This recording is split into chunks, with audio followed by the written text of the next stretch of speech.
Nadakip ng otoridad ang isang mag-live-in partner sa ikinasang buy-bust operation sa Purok 1, Barangay Baybay, Legazpi City, alas 5:30 ng hapon kahapon. Kinilala ang mga sospek na si alias Mike, 36, at alias Annie na parehong residente ng nasabing barangay.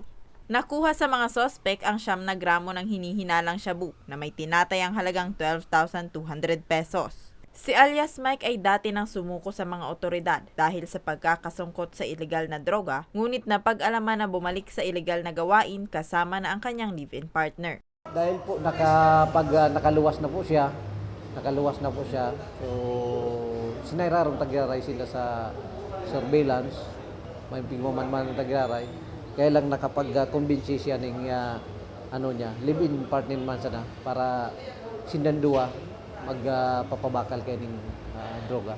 Kasalukuyang nasa kustudiya ng Legazpi City Police Station ang mga sospek at mahaharap sa kasong paglabag sa Republic Act 9165 o ang Comprehensive Dangerous Drugs Act of 2002. Si alias Mike, LSI, street level individual. So, ibig sabihin dati na po siyang surrendering, kaya lang yung mangyari sa sayang transaction.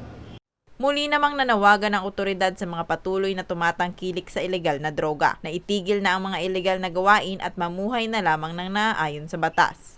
Para sa mga balitang Tatak, Bicol, Rose Bilista.